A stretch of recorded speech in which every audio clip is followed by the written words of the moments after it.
Good morning, everyone. My name is Omar Khan. I'm the director of the Center for Transforming Access and Student Outcomes, or TASO, and we are hosting this webinar today. For those of you who've just come in or in the last minute, this is a webinar format of Zoom, which means that when you come in, your cameras are automatically turned off and you are automatically muted. You will not be able to speak in the webinar. That functionality is just for the panelists, but you do have the opportunity to ask questions in the chat that we'll get to at the end of this event. So thank you all for joining us today for the launch of our new report with HEAT on the relationship between outreach participation and Key Stage 4 attainment and HE progression. We're delighted to have so many of you on this call. I think there's over 120 of you, maybe even 150 of you. The numbers keep ticking up. And I'm really excited to hear our speakers today. First, we'll hear from Dr. Eliza Kosman, Deputy Director of Research at TASO. And then we'll hear from Dr. Anna Antony, the Senior Analyst at HEAT. Just a final reminder before we kick off is just a few housekeeping points in case you've just come in. You're all automatically muted and your videos are off. Please enter your questions throughout the session using the Q&A function. We will not be able to answer questions in the chat box. I encourage you to enter your questions at any point, but there's a distinct opportunity for questions at the end. We'll try to get through as many of the questions as possible in the allocated time, but if we don't make it to your question, please do send us an email afterwards.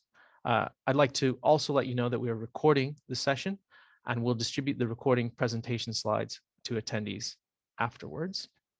We'll also be after your feedback, so please keep an eye out for a post-event survey in your inboxes over the coming days. So I think without further ado, I'm going to hand over to Eliza, who will present her slides first, and then followed by Anna. Thank you, Eliza. Great, thank you, Omar. Give me a second while I get my screen sharing working. Screen 2.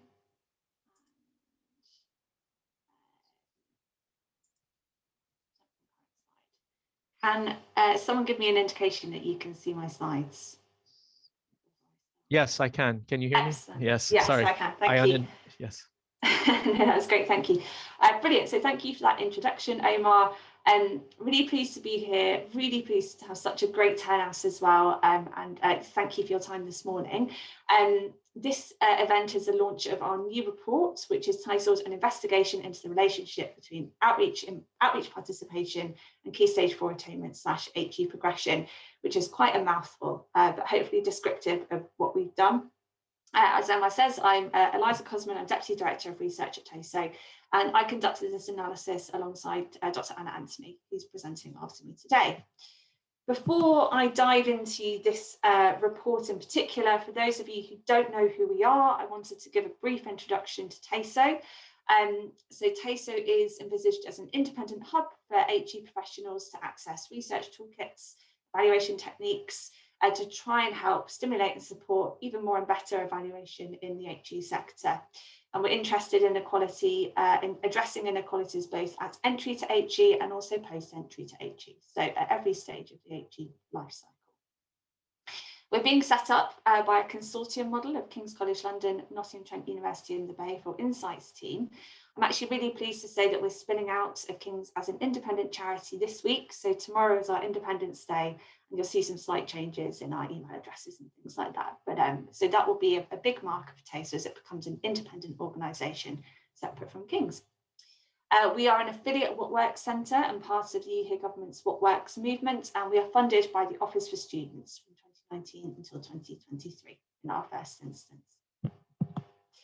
In terms of what drives us, what motivates us, our vision is to eliminate equality gaps in higher education, and we look to do that through evidence-based practice in HE. So really evidence and evaluation and equality are our key words and about how we link those three things.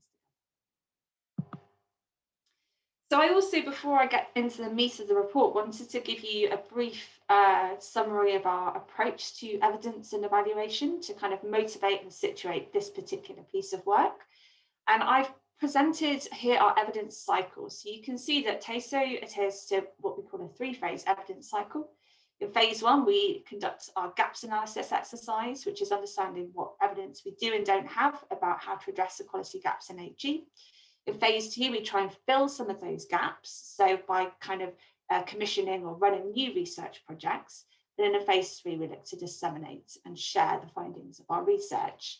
And the reason I wanted to flag that is this also has links into how we approach the OFS standards of evidence. So we do adhere the OFS standards of evidence, which I've presented here on the screen, and we have the three different types of evidence, so type 1, type 2, and type 3.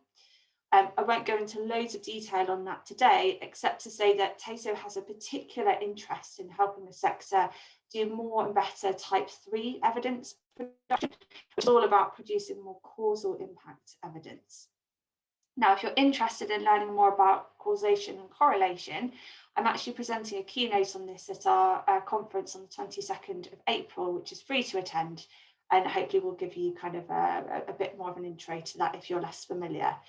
But what's important to note today is that this is type 2 evidence production. It fits into our gaps analysis part of our cycle. What we're trying to do is understand a bit more about what we do and don't know, and identify some of the gaps in the evidence so that we can inform more of that causal impact evidence and produce more of that type 3 evidence in our kind of phase 2 part of our work. So just wanted to state that up front and explain where this fits in. And I'll talk a little bit more about what we can learn from this piece of evidence later in the presentation. Have that in your mind. So this report is specifically on analysis of the HEAT datasets. We have Anna here to talk a little bit more about HEAT later on, but I just wanted to give you an introduction to what the HEAT dataset essentially looks like from the point of view of our analysis before I explain what we found from it. So the HEAT database is a hugely valuable tool. It's a massive collection of data about students, what outreach they've participated in, their demographic characteristics, and then crucially, that database can be matched to other sources of data. So what this looks like from our point of view is we have our nice green box on the left-hand side of the screen here, which is information about individual students and their participation in outreach. How many summer schools did Learner One take part in? How many mentoring interactions? How many campus visits? And then matched to that, we know what school they went to, what gender they have, what free school meals eligibility is attached to them, their prior attainment, and a whole host of other demographic characteristics. So we know quite a lot about the learners in this data set, although there are some limitations, which I'll discuss in due course. And then crucially, what HEAT are able to do through their cycle of matching is match up that data set to attainment information, which the DFE collects. So what grades do these learners get at Key Stage 4, at GCSE and later as well? And then crucially match that through to the HESA data. So we also know whether and where they enter higher education. So we end up with this really nice, juicy data set of information about learners. And just to bring that down to a bit more of a human level or an icon level, imagine we have 3 rows in that data set, and we've got 3 learners here who are all male. We've got Akram, Ben, and Charlie, and we can see that Akram's taken part in a summer school and the campus visits. We can see Ben's taken part in the summer school and Charlie's taken part in mentoring. So let's imagine that's a really simple bit of our data sets. And then we can have a look and say, well, actually, Akram went to higher education, Ben didn't, and Charlie did. So what can we learn by then matching up that HE entry data with the activities they've taken part in? And of course, it isn't 3 students, it's thousands of students. So what we're really doing is trying to take that kind of huge, massive data and look for patterns within it. How can we see relations between what outreach these students have participated in and their outcomes that we can track? So the outcomes for this piece of analysis were Key Stage 4 outcomes, and specifically Attainment 8 data, which is an aggregated measure of how well students did at the end of their pre-16 studies. So it's a kind of measure across a number of GCSEs, basically. And the data set for that analysis was restricted to those who took their Key Stage 4 exams between 2016 and 2019.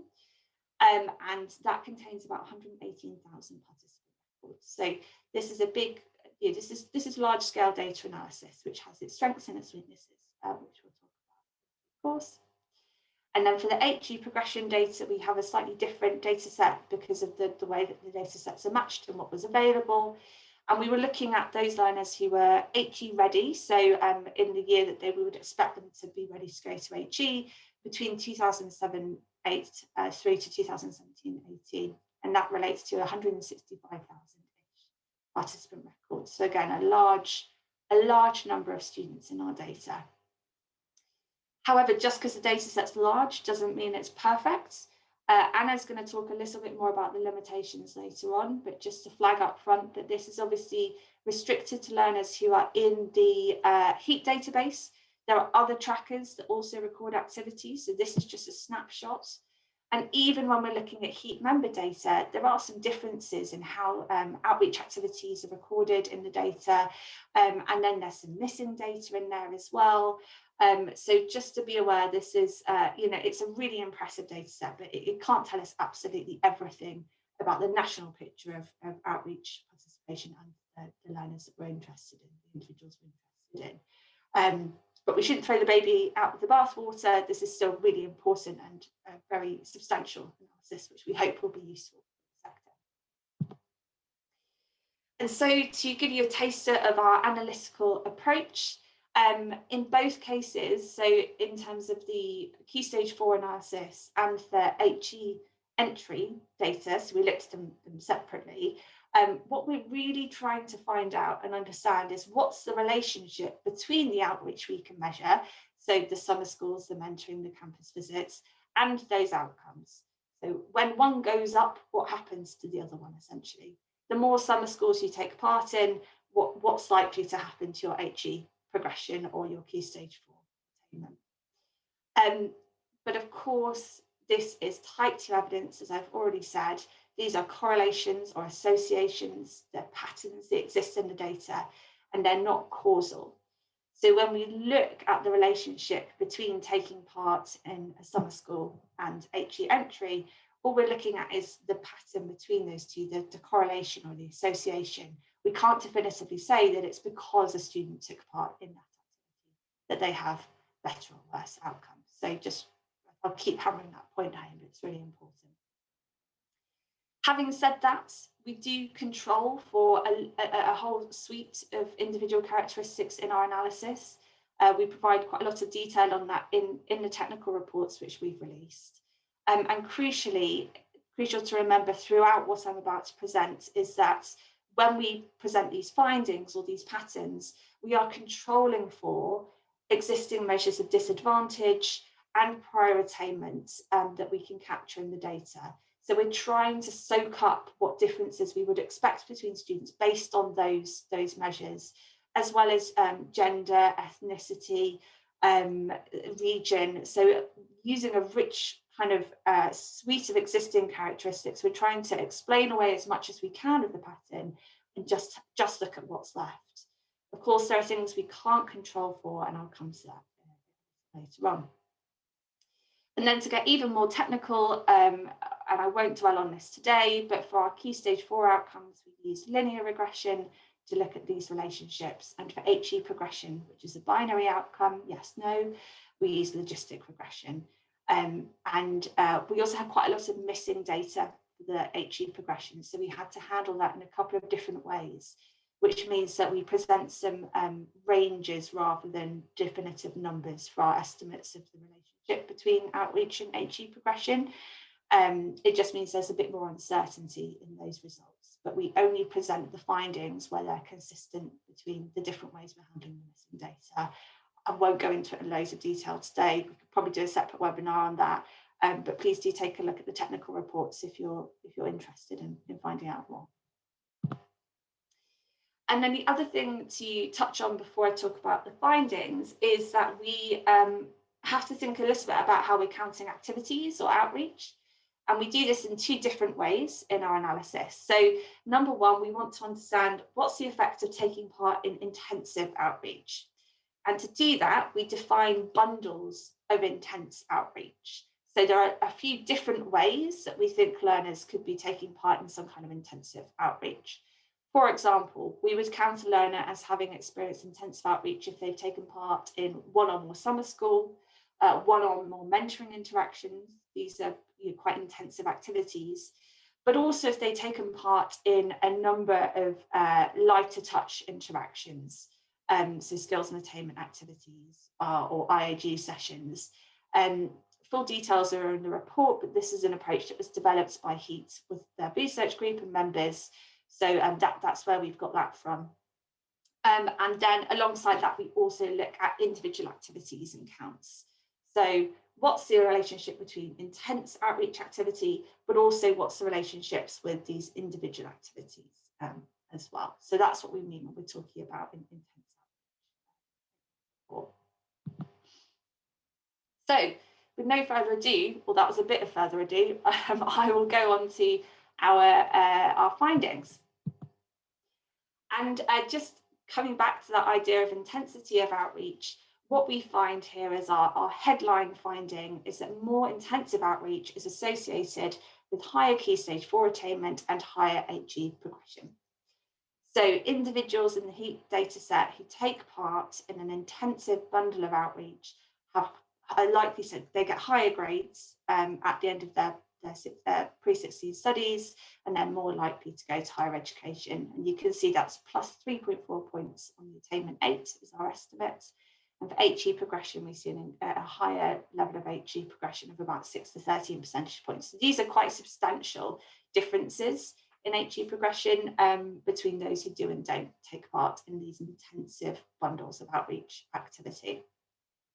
I should also say we did look at progression to top third institutions within our data, because we're able to look at that. And for intensive outreach, there is some evidence to suggest that the intensity is related to higher levels of progression to top third institutions, although it's more mixed. So we haven't presented that here as a key finding, because I think there's more of a question mark on that, and we won't want to overstate it.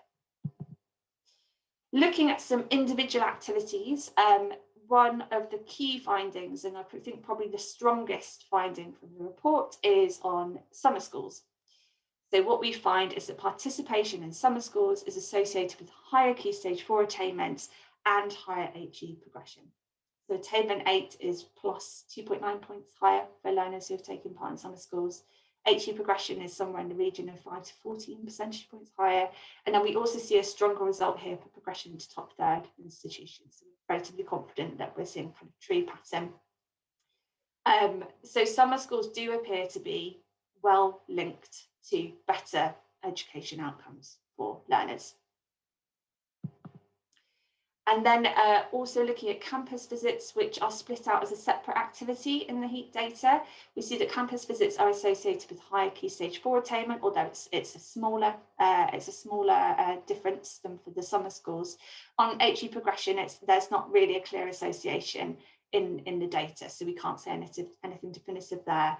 But HEAT have previously commissioned some research which suggests that campus activities, so activities that take place on a campus, are associated with better outcomes. So I think it's important to also reference this finding here. But to take a second just to reflect on what those findings mean, we don't just look at our own analysis. So TASO, we've produced a toolkit, an evidence toolkit, which summarises the existing research and evaluation evidence on the efficacy of summer schools and other outreach activities, both pre and post entry.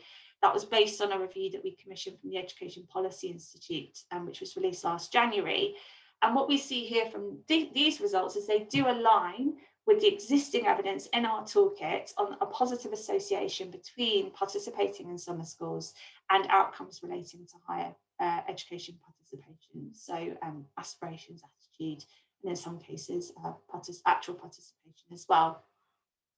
But what's common to both the existing evidence and this piece today is that we can't control for or take into account factors like existing motivation or parental support or school support And so we are running new research to try and help fill this gap in the evidence, because we think it's really important. So there's this nice, strong association that we see, but there's another step to take before we can be confident in saying that the summer schools cause these better outcomes for learners. We're not there yet. This is the other key finding that I wanted to present today. I think this is a really interesting one, and it poses some really interesting questions for the sector and for evaluation colleagues in particular. And what we find is that analysis and mentoring participation, there's really some quite inconclusive outcomes in our reports. So on attainment 8, on that key stage 4 outcome, depending on how you cut the data, you either see a negative association or a positive association. It's quite mixed. Really difficult to identify the correlation between mentoring and that outcome.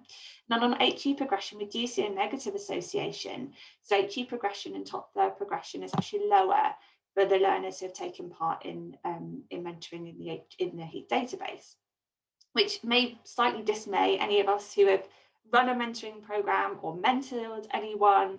You think, oh my gosh, what's going on there? And of course, again, we're not just relying on one evidence source. We always reflect back on our toolkit, on our existing evidence synthesis. And when we look at that, we see, well, actually, the existing evidence suggests a positive association between mentoring and aspirations, attitudes, and then in some high quality correlational studies, attainment and HE progression as well. So we have to say, well, why the discrepancy between those evidence sources and this piece of analysis that we've done? And I think there are two really big things to remember or notice about this evidence. So number one is that differences between programs are big, they're huge. In terms of the aims of mentoring, the delivery models, the number of interactions, the targeting, there's huge variety. And we see that in the existing evidence, there's kind of indication that certain programs may be more or less effective based on those characteristics. Our analysis obviously aggregates a really large number of programs together. So what we're not able to do is look at that in more detail and understand the nuance of different programs. But also, again, and you're going to get very bored of me saying this is not causal evidence, this is a correlation. And so we have to think, well, actually, could it be the other way around? And I'll describe that in a bit more detail in just a second.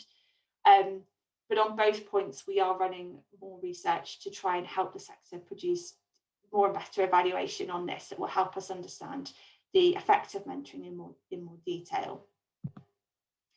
So here's what I'm just going to go into a little bit more detail on causality.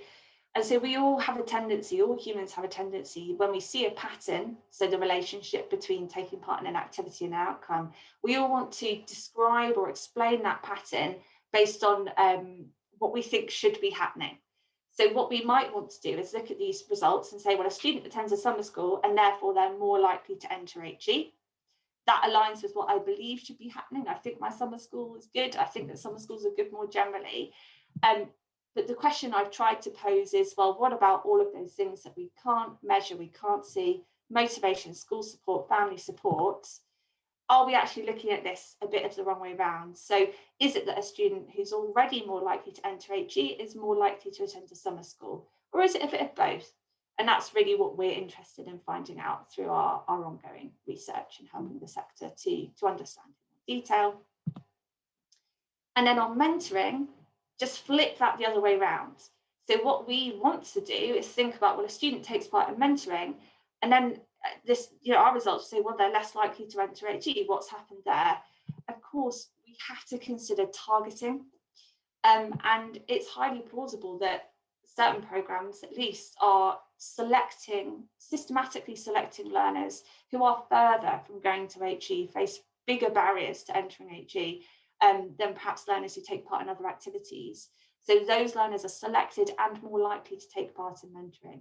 So flipping it the other way around. And that's where we want to help the sector, again, answer that question more definitively and think about, which way does the causal arrow flow or point? The other finding which I wanted to flag today, I think this will interest colleagues on the call, is in the heat data, we can see when learners first engaged in outreach. And what we see is that students who first engage after the age of 16 are more likely to progress to higher education. And that's not explained by other characteristics that we can control for, like prior attainment, gender, or markers of disadvantage. But what it could be is that older participants are just more likely to engage under their own initiative, which could imply that they're just more likely to be on track for HE anyway, whereas for pre-16 activities, perhaps they're more targeted, more restricted in how open they are to learners. And I'd be really interested to hear reflections of colleagues here today. So what we might be seeing is that just higher levels of participation were expected for this group anyway. It's not because they engaged in outreach post-16 that is the factor that something happened magically in those outreach activities post-16. It was just that those were the kind of learners who were particularly switched on or able to engage in those activities. And so really, I hope that the kind of core of what I'm trying to communicate is we think these are really interesting findings. We're hugely grateful for HEAT for their collaboration and all of the HEAT members for allowing us to work with their data. And we think this is a really good foundation piece for what TASO is going to try and do over the coming years. We do need more type 3 methods to answer some of the questions I posed today. And also TASO can't answer them all on our own. So we're going to have to work with everyone on this call and in the wider sector to just try and take us to the next level of understanding what's the impact of these activities rather than just correlations. So with that, that's my slides for now, and I'm going to pass straight on to Anna to talk a little bit more about the limitations of the data and ongoing work at HEAT to help support evaluation. Thanks, Eliza. I'll just share my screen now. Oh, it says I can't share until you've stopped sharing, Eliza. I can stop sharing. There we go. Brilliant, thank you. So, here we go. Can you see that? Yes. Brilliant, thank you. So, thank you, Eliza. I'm going to talk about HEAT's reflections on the findings from this analysis. But before I start, I'd like to thank TASO and particularly Eliza for this collaboration. I've thoroughly enjoyed working together, and I hope it's the first of many collaborations. So, reflections from HEAT. Over the next 15 minutes, I'm going to cover the following things. I'm going to give some brief background on the HEAT aggregate tracking dataset on which this analysis is based. And I'll focus particularly on the dataset's composition, as this is important when reflecting on the results. And I'll talk about what this dataset can and cannot tell us about showing the impact of outreach, and that's a topic that's close to my own heart. So both of these things were also really important to the HEAT research group that approved this report. And the research group we have a range of our members sitting on that research group. So I'm going to share some of their reflections with you as well. They are always very keen that we're upfront about the limitations of the HEAT aggregate tracking dataset. Next, I wanted to talk about how we can overcome some of these limitations and try to move towards that type 3 causal evidence that the Office for Students want us to aim for, and particularly how we can use HEAT tracking dataset in local evaluation to do that. And then I'll move on to talk about HEAT's case study project, where we're working with members to showcase how the tracking data and reporting from HEAT can be used in an optimal way. So starting with the composition of the HEAT aggregate set. So this is a data set that has been compiled by HEAT members since 2011. And in terms of the current HEAT membership, we have 92 providers now recording their data with HEAT. And you can see on the top chart here that that includes HEI's UniConnect partnerships and third sector organisations. Our data set isn't complete, but we have estimated that 86% of large outreach providers nationally record their data with HEAT. And just as an aside there, we do have a collaborative project going on at the moment where we're working with the 2 regional trackers in the Midlands and other third sector organisations not currently using a tracker to do some further analysis, which will include that missing 14%. So now moving on to some strengths of this data set. These include that we dedupe students and aggregate their activity data. So if different providers work with the same student, we're able to look at that activity participation in one record. Critically, and as Eliza's already talked about, we've been able to obtain the prior attainment of participants and therefore control for attainment as well as socioeconomic background when calculating progression outcomes. And that's thanks to the data being made available by the DFE and HESA. Also, the data is cleaned annually, so we put in a lot of effort to make sure that activity types are coded consistently across the membership. And that's important to this research, which looks at the association between particular types of activity and attainment and progression outcomes.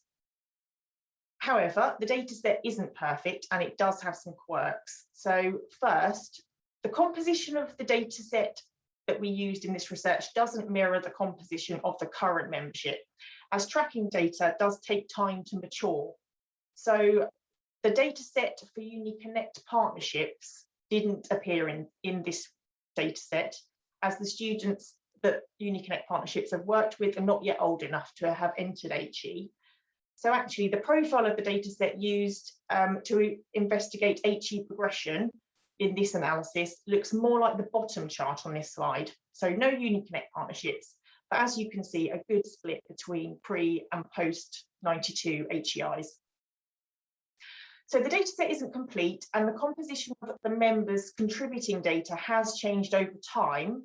And that's one reason you won't see any time series analysis in this research.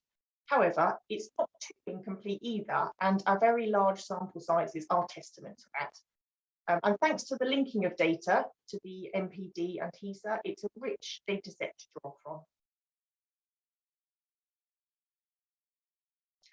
So next I want to talk about what the HEAT aggregate tracking data set can and cannot tell us about the impact of outreach.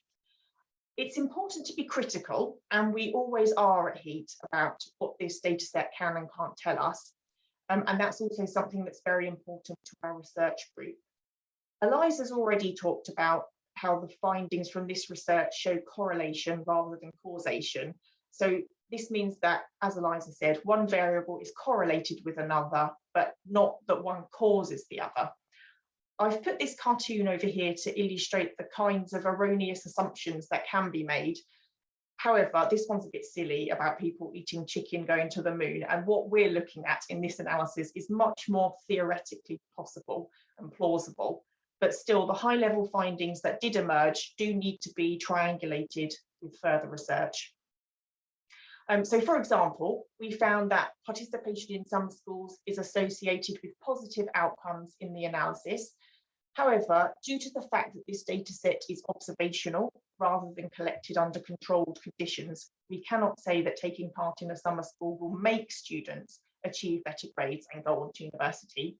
And we can't say that because there is a lot of variation in this HEAT aggregate set in terms of how students are selected. And we know that many summer schools have application processes, which mean the more motivated students apply anyway. And that might be why we see summer schools coming out strongly in this analysis. There's also no measure for quality of activity in this data set. So some of the summer schools will have been run very well, whereas others will have been less good. And we have no measure for that, but we group all activity types of the same together.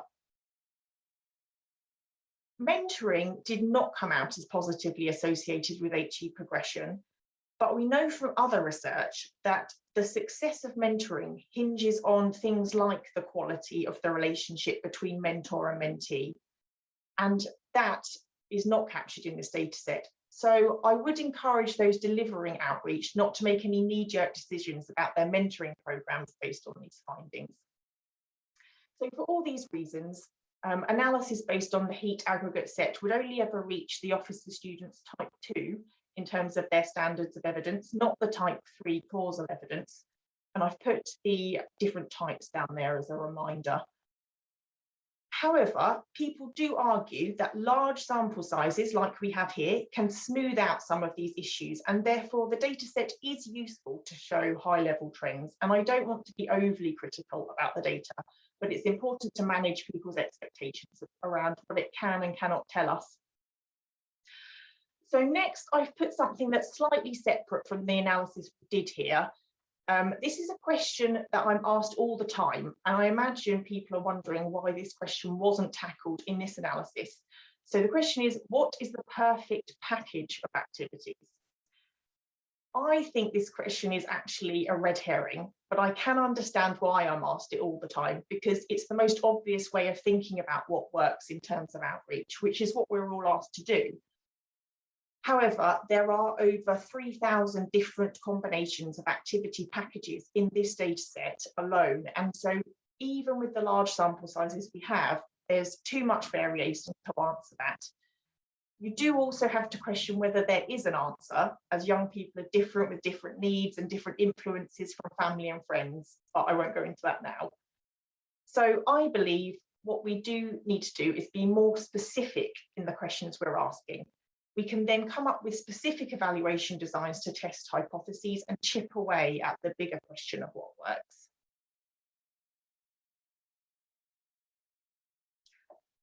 Right, so I've been talking for the last few minutes about what this data set and analysis can't do. So where to from here? How can we overcome some of these limitations? As I mentioned earlier, we would like for these findings to be triangulated based on local evaluation, and TASO are already doing some of that, which is great. For local evaluation, there's a trade-off between sample size and the provenance of the data. So where in the heat aggregate set, we know relatively little about how the data was collected, but we do have large sample sizes. In a local evaluation, it will be the opposite. You will know the provenance of your records, but your sample sizes will be smaller. A smaller sample size is likely to limit the types of analysis you can do, and you may not be able to replicate the regression analysis we've done here, but you will be able to, you may be able to control for things like motivation. So at HEAT, we're trying to help members do their own local evaluation using the tracking data, and something we've been working on for about a year now is to promote the use of comparator groups. So this is a group of students who did not take part in your activities, shown here in red, to compare the outcomes with the group that did take part, shown in green. And this is also known as a counterfactual analysis. And we have a video on our website giving some practical advice on how to collect data on a comparator group and record that on HEAT. And also how to raise the standard of your evaluation from a type 2 to a type 3 using quasi-experimental techniques such as matching. And all this follows advice from the Office for Students, who say that for a strong type 2 and for all type 3 evaluations, you want to have a counterfactual or comparator to establish the impact of your intervention or activity above what might otherwise have occurred. So at HEAT, we've been improving the functionality of the database and reporting tools to accommodate this. And if you record your comparator group students on HEAT with the correct permissions, we will report on them through the HEAT track alongside your participants. The way you get the outcome data will depend on the outcome in question and the restrictions put in place by the agencies sharing that data. And this table at the bottom of the slide summarises the access. So data from HESA comes in a raw file, whereas data on exam attainment from the NPD must be aggregated and provided in a report before it reaches you.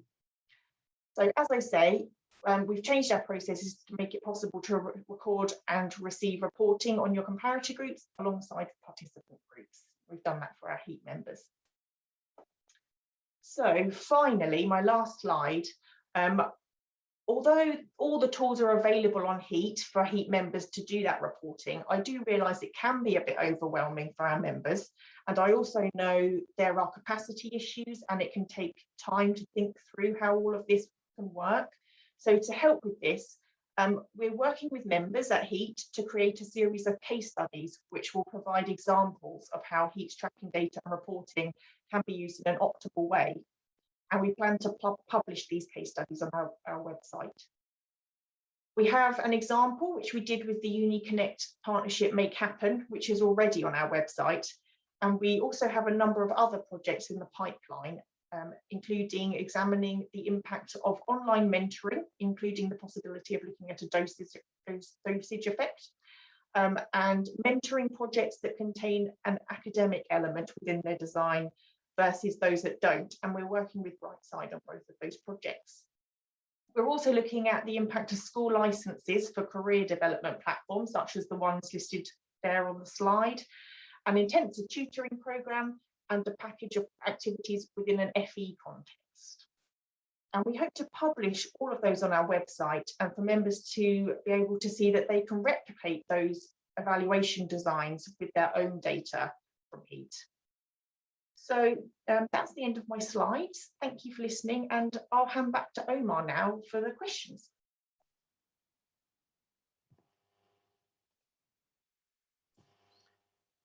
Thank you. We've got quite a lot of questions actually in the Q&A, and I think also clear engagement with the presentations so far, including querying some of the findings and what the data can and can't say. I think there seems to be quite a lot of agreement or understanding of these findings. So there's some questions about the efficacy of summer schools. But before we do that, I had just a few prepared questions for you each, and then we'll move to the Q&A. So for Anna, I was going to ask you about UniConnect partnerships, if that's okay. Yeah. So they're being asked to deliver intensive outreach, but I think this does get to some of the questions in the Q&A as well. But the definition of what counts as intensive seems to vary across the sector. Can you tell us what about HEAT's definition of intensive outreach? Yeah, sure. So we've gone for quite a straightforward approach here when defining intensive outreach, and that's based on HEAT's activity types. The definition makes sense theoretically if you relate the types back to HEAT's activity typology information.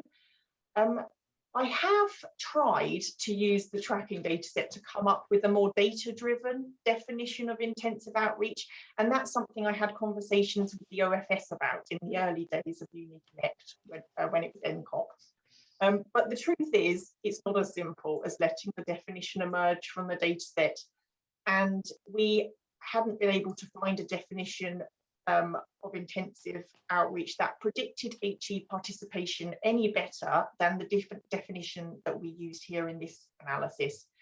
So, for example, we have in the past done some testing using contact hours that were weighted by the average student staff ratio for the activity type.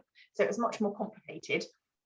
But actually, that method performed worse in predicting HE participation when compared with the definition we use here.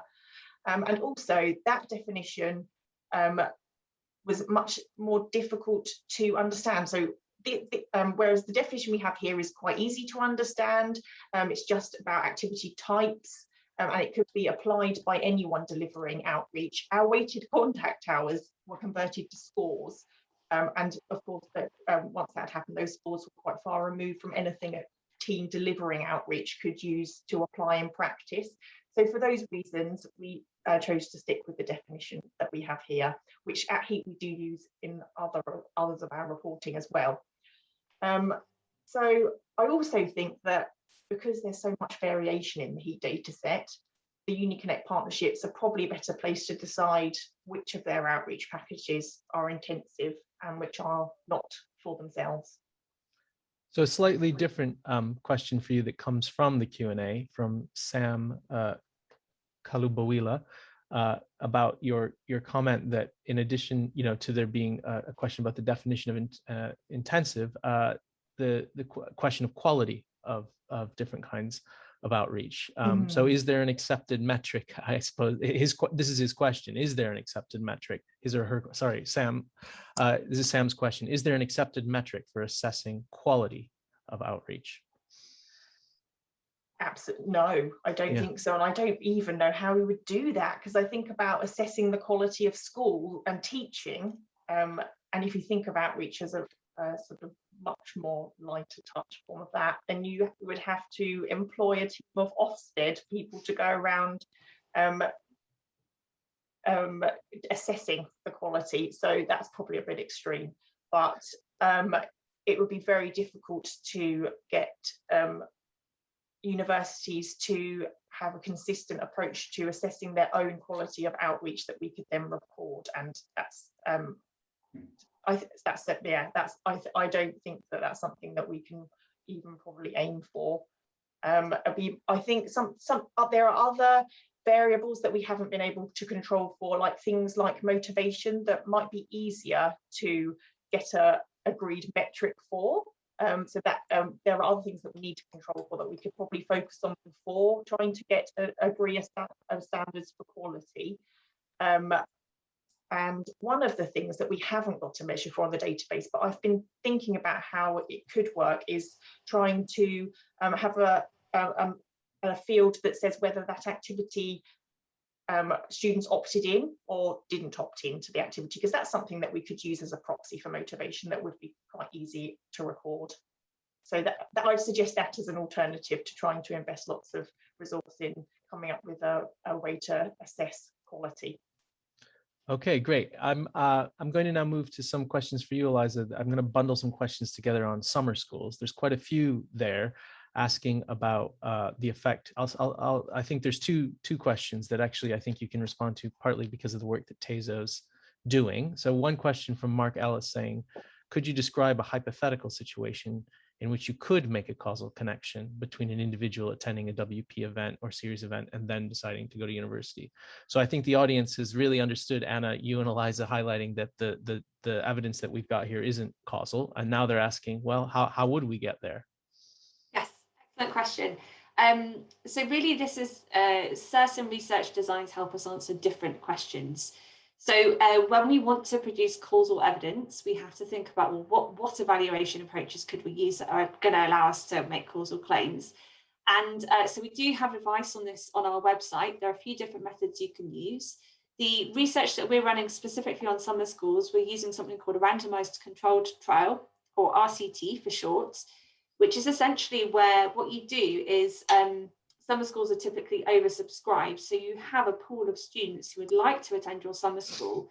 And by leveraging that oversubscription and randomly allocating students to either get a spot or not, you're ending up with what Anna referred to earlier. So that counterfactual group, that comparator group.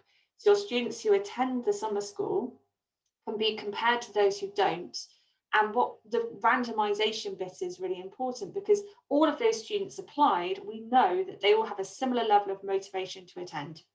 And what we do in the randomization is check that they look similar to each other as well on other characteristics that we think are predictive of, say, higher education progression. So we've got our treatment group, that's people who attend the summer school, our control or comparator group, that's people who don't. And we just track them over time. By tracking and comparing them, we're able to produce more causal evidence. Now, there are limitations to that approach, not least in the world of outreach, where it's a very muddy field. There's lots of outreach going on. We have to think really carefully about how we adapt these methods for use in our sector. But Tezo is really committed to doing that and trying to be pragmatic about how we use those methods appropriately and what questions we can answer with them. So, for example, as part of our RCTs, we also build in what's called implementation and process evaluation to understand how these activities are being implemented and try and delve into, if they are effective, why they're more effective. The other method is, so Anna's talked about quasi-experimental designs. I won't go into loads of detail, but if you'd like to find out more, we actually have workshops or presentations on this in the second day of our upcoming conference, so 22nd of April, all free to attend, and we have excellent guest speakers who will give you an intro to those more causal impact evaluation research methods. And one of those sessions is also going to be on small n evaluation methods, or evaluation with small cohorts, because some of these methods are quite difficult to use or impossible to use with very small numbers of learners. So in that situation, how can you try and make causal claims? We have to use slightly different things. So I think about this as that we've got a huge toolbox, which tools do we draw out? And there are quite a few which aren't used that commonly. Please do join us on the 22nd to find out more. There's also a question from Anna Woolley to clarify with reference to summer schools in the HEAT data. Is this summer school for learners age 16 plus, or does it include younger learners? It's any age group. It's summer Okay. schools for any age group. Yeah. Great, that was a quick answer. And I think this is a question that kind of speaks to your point that why you want to randomize. A question from Jacob Butler that says, at Cambridge, the vast majority of post-16 interventions are targeted at those who have high GCSE or IB attainment, International Baccalaureate. Is this reflected across the sector? That would seem to have a strong impact on the measured outcomes. So I think the question there is, isn't it the case that a lot of the people who go onto summer school programs are already high achievers? So the finding that you've got that summer schools increase HE participation rates is not really a strong finding. It's actually a selection that those who do summer schools and other post-16 interventions are deliberately targeted because they do well at school already. Yes, so that's one of the questions we're posing, although I expect Anna would jump in here as well. We have controlled for attainment in our analysis. So in my bit of the analysis, we controlled for average Key Stage 4 attainment, so post-16 attainment, and in Anna's it was earlier attainment. So we are trying to take into account that the kind of the achievement level, I suppose. But what we can't take into account is, if you have two learners who have very similar high grades, and there are actually slight differences between them, and we're selecting those more motivated or the just really, really high achievers within that. So we absolutely agree with the point that the questioner is making.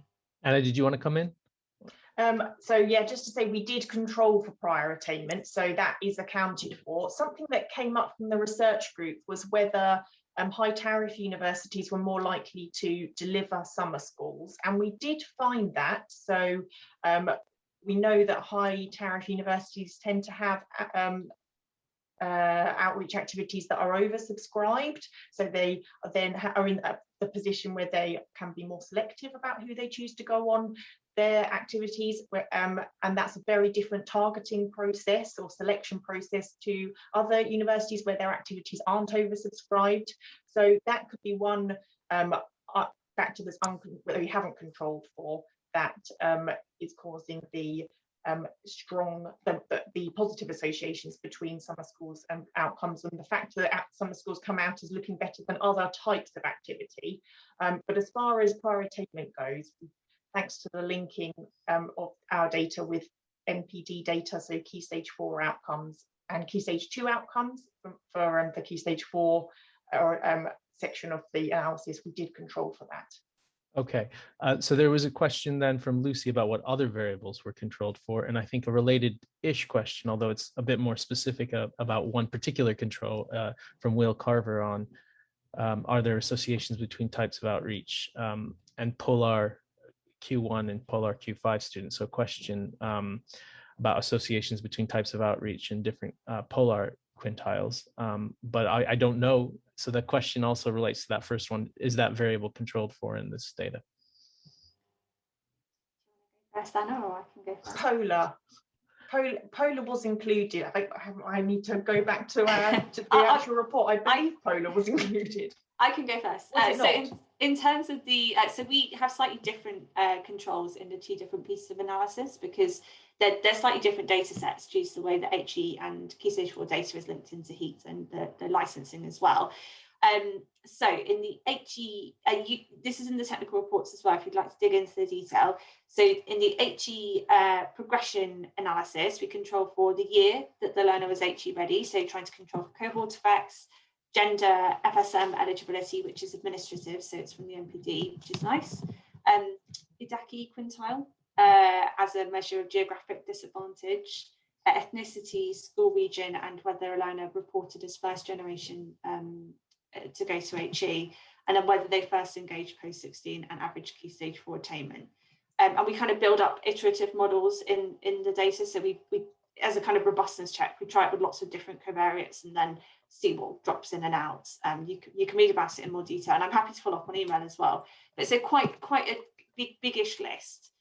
We didn't have Polar in the HE entry data, that's in the Key Stage 4 data. And then we didn't cut the data by different groups. So that would be a follow-up piece. This is aggregated, looking at everyone and trying to look at those characteristics as kind of broad controls. It's something that could be a follow-up piece, or that gets a bit tricky to interpret given some of the missing data as well. So we haven't kind of taken that step this time. I'm Anna to talk about Key Stage 4. Do you want, sorry, do you, Anna, did you want to come in? So I think you've answered everything there, Eliza. Yeah. Okay. There's some interesting questions too about COVID and the pandemic. And one question from Richard Thomas about, do we have any examples of effective key stage 4 attainment raising when exams being canceled? I don't know if either of you have an answer to that, but also some questions about delivery of summer schools, even if we have any patchy data about whether or not the fact that they've had to move online.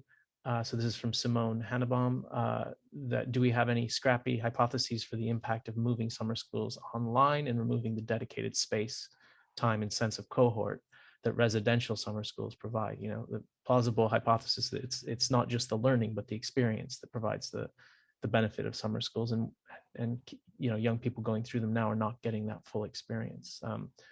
Two different questions, but some stuff around COVID, and yeah, any thoughts from either of you?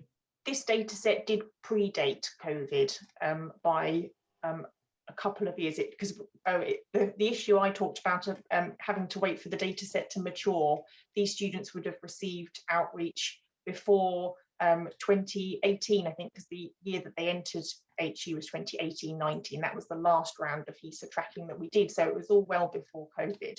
But as going back to the question about any pointers for outreach that could raise attainment where schools have been shut. So in the Key Stage 4 analysis, like Eliza mentioned, summer schools came out as particularly strong in terms of raising their ability, or no, associations with raising Key Stage 4 attainment, so attainment scores, and also campus visits came out fairly strong. So those but those were all delivered face to face. We know in the HEAT aggregate set that pre-COVID, most things that were delivered face to face, particularly those two types of activities would have been. So I wouldn't be able to say that those findings would remain true now that those activity types are having to be delivered online.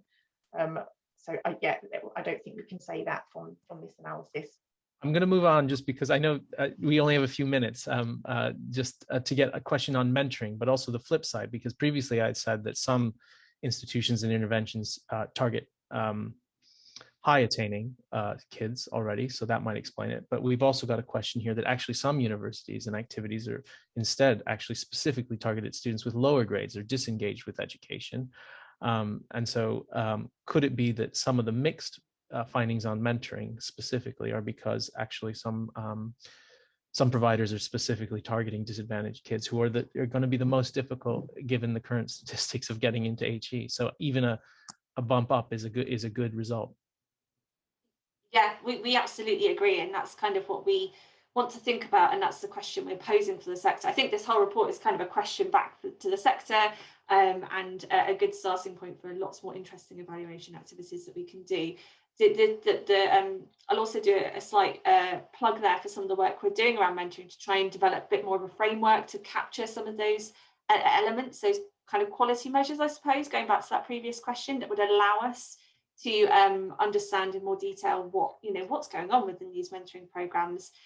So we are doing some of that work as our multi-intervention outreach and mentoring project with the universities of Birmingham, Aston University and King's College London. So hopefully we can help the sector answer that question in more detail over the coming years. Great. There's quite a few more questions, but we're running very short on time. Eliza and Anna, can you see the questions? If there's any, maybe one more that you would like to answer before I close the, just to make sure that you get a chance. I've picked some out, but as I said to you at the beginning in attendees, we will try to respond to all of these via email. So apologies if I didn't get to all of them. I just wondered, Anna, do you want to respond to Emma's question about partnering and joining up the data from different trackers? So this is Emma Church, the top question. Yeah, the top question. So this I could probably mention there about the coverage project, which is a project that is running at the moment, that it's funded by the Office for Students, and it's a collaborative project, and HEAT are and we're pooling our data or aggregating our data alongside that for the 2 regional trackers and some third sector organisations. And it's the project I mentioned in my presentation where we're trying to get the data for all large outreach providers, so the extra 14% that we're missing. And as part of that project, we have 2 main aims. The first aim is to create a data set of schools and colleges where we detail the outreach activities that have been delivered in those institutions, and that data set will be used for targeting and monitoring, not for showing impact at this point, but for targeting and monitoring to show the schools that are over or underserved. But there is a second aim to the project, and there we're hoping to use the collective student level data to show whether we can, to see whether we can show the contribution that outreach providers are making to progression across the sector. And that's something that's needed because we often hear from our university members that the OFS tends to focus on progression to providers' own institutions in their access and participation plans. And they want to be able to show that their outreach participants are progressing to HE, but they're going elsewhere. So we're hoping to use the collective data to do some of that. And that will include data from MREP and AIM Higher West Midlands, and Emma is leads on MREP, so she'll be involved in that as well. Eliza, did you have any last ones? We're a little bit over. Okay, I'm sorry to everyone, the participants. Clearly, there's a lot of interest in the data, and as we've said, there's a lot of questions for us, for TASO, in terms of the future research to try to get that type 3 evidence, but also I think for the sector to try to look at some of these findings and try to test, test some hypotheses about why certain interventions are or aren't having their intended effect. I just want to, it leaves me to sort of thank you all for coming. I'm really pleased that so many of you have stayed on for these extra 2 minutes. There's still over 120 of you on this call. It shows the interest and appetite, and we'll try to make sure that we continue to have events of this kind. I want to thank Anna in particular. It's great to partner with HEAT. TASO's work can only be successful when we work in partnership. We're really pleased that you've joined us, and thank you for your analysis. If you would like to download the report, I have sent a link in the chat at some point, but you can also go to our website, and the link there includes a link also to the technical reports for those of you who are interested in questions about what we did or didn't control for. And 2 final points is that we have a large annual conference on the 21st and 22nd of April that Eliza has already referenced. If you're interested in registering, please check out our website. And finally, please do watch out for a post-event survey, because we ourselves want to measure the impact of what we're doing, and it'd be great to know if you thought this event was good or how we could have done better with it. So thanks again to everyone, and I will now end this webinar. It is being recorded, so for those of you who may have missed some of it or were distracted over lunch or had a meeting in the middle, which we fully understand, it's an hour of your day, you'll get a link to the recording in the email. So thank you very much to everyone. Bye. Thanks. Bye. Bye.